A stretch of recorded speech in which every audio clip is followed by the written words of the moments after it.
In part 1 of Simulating Hurley Haywood, I took a blast through the French countryside, simulating Hurley Haywood's first Le Mans 24-hour victory in 1977.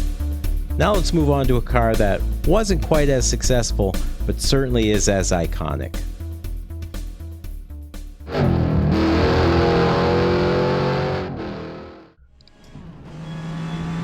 So I am here on the high banks of the Daytona 24-hour circuit, driving a Jaguar XJR-5.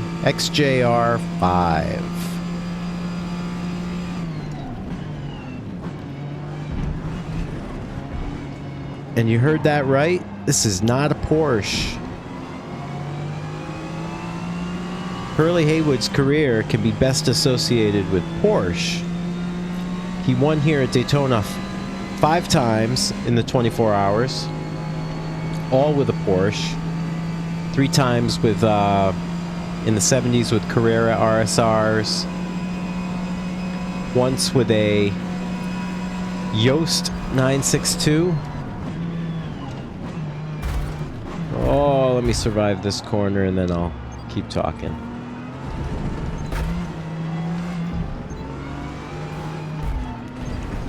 Oh, Forza Motorsport has some of the slipperiest grass in sim racing. I was hoping to get past all the... Ooh, that was a good little punt. I was hoping to get past all the AI schlemazzles in Forza Motorsports. Unfortunately, these cars and this track is just a terrible combination. Had I had the option, I would much rather have tested this car in Forza Motorsport 7 with at the Road Atlanta circuit, which is actually the one track that Hurley Haywood won in this car. He raced for the better part of 3 years as a Jaguar driver. Kind of a interesting story, the way he had to become a Jaguar driver. In '83, he had a pretty severe accident. Wow, look at this. At the wheel of a Porsche 935. Broke up his left leg pretty badly, to the point where it did not have the strength to properly depress the clutch on a Porsche, which had a kind of a stiff clutch.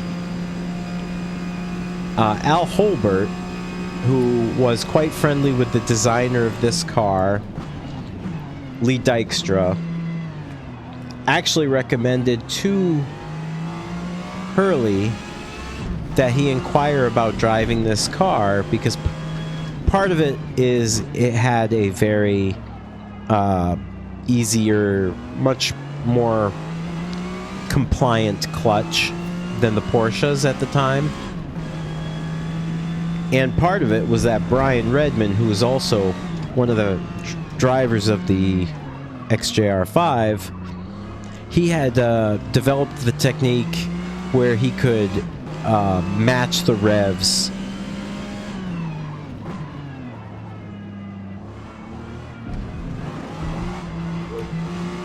It was easier to sync up the gears in a Jaguar than it was to sync them up in the Porsche. So you could do most of your shifting without the clutch, which was just about perfect for Hurley's healing leg.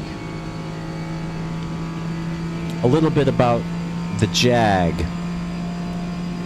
The car was kind of put together. The team was put together by Bob Tullius. If you're not familiar with American sports car racing, is probably a new name to you. His outfit, Group 44 Racing, had been campaigning a lot of Jaguars and Triumphs in the Trans Am series in the United States, also in some of the amateur series. He was quite known for being a racer of British cars. Wanted to race a prototype. The GTP regs were pretty new. There was not a lot of cars racing in GTP, certainly not factory efforts. So Bob was able to convince Jaguar over in England to support their effort, Bob commissioned Lee Dykstra, English designer, to pen the XJR-5. Some people really, really like the design of this car. For me, again, I just think it has kind of awkward beluga whale sort of proportions. Not my favorite car of the GTP era. I grew up looking at, Al Holbert's Andile 962s and the Electromotive GTP ZXs from Nissan, and the era died out with the AAR Toyotas, which were just beautiful, really nice proportioned cars. This car, not so much. But aerodynamically, it was quite effective. It had monstrous ground effect tunnels underneath. It'd be really nice if I could catch up to another Jaguar in this race and we can examine the tunnels up close from behind. So this car raced 3 to go. Between 83 to the end of 85, and it was replaced by the XJR-7. Wasn't terribly successful. I think it had 6 wins in GTP racing. Again, only one with Hurley Haywood. He was teamed up with Brian Redmond. They won at Road Atlanta. Not much success at Daytona, unfortunately, where Hurley was obviously very successful at Daytona. Successful in almost any car in IMSA. I think over the years, Hurley had 28 wins, I want to say, overall in IMSA. 33 class wins.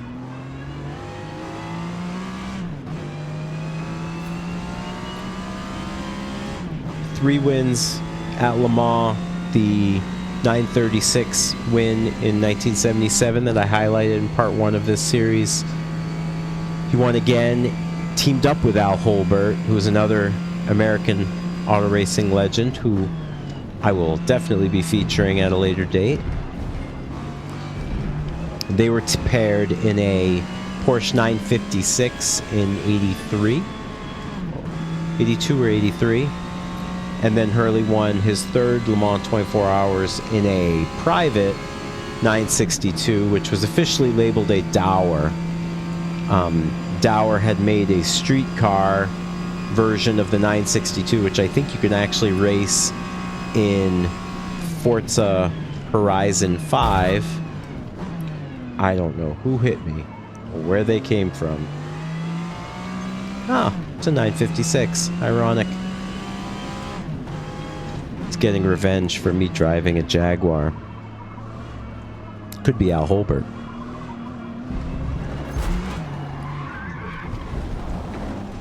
Better not be Al. Of course, Hurley had his 5 24-hour victories, all in the Porsches. He won 3 in Carrera RSRs. In the 70s, he had 1 in a 936, a 935, and then 1 in a Yost 962. Now, the relationship between Bob Tullius's team, Group 44, and Hurley Haywood continued after the Jaguar program, when Audi wanted to race in the United States, debut its Quattro system to American audiences. You probably all know the Audi 90, which is in several sims. They actually started racing in the Trans Am series with the Audi 200 sedan with, I believe it was Walter Roll, did some select races, but it was mainly Hans-Joachim Stuck and Hurley piloting the cars, and Hurley actually captured the 1988 Trans Am Championship at the wheel of the Audi 200. Last lap. Can I pause here for a moment and just add that Hurley had Hollywood good looks going for him too. Here he is here in 1988 alongside his Trans Am teammate Hans-Joachim Stuck. Hurley is 3 years older. So I certainly could have used an Audi 90 to highlight Hurley's career, or one of the many Porsche Carreras.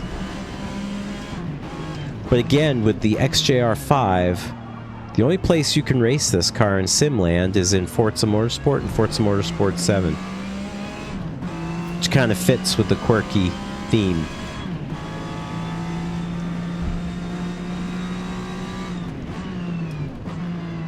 And it's actually a pretty fun car to drive in Forza Motorsports.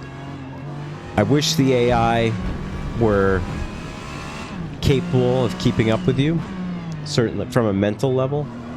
There's no intelligence in the artificial intelligence, unfortunately. And it's peculiar to these cars, this class of cars, because I've had several terrific races against the AI in Forza Motorsport so far. Fun fact with Hurley, he also competed in the 1980 Indy 500. Finished 18th, only completed something like 127 laps. But in those days, that was good enough for 18th, where attrition was a real thing to contend with. Well, not a win, but Hurley couldn't win at Le Mans in this car either. And it was fun to talk about Hurley while driving this car. So I had a lot of fun learning about Hurley Haywood and sampling a lot of the cars that he may have driven in his career. I would highly recommend the 2019 documentary about Hurley Haywood, simply called Hurley. Being able to learn about his Le Mans victory and his Daytona proficiency has really been a lot of fun.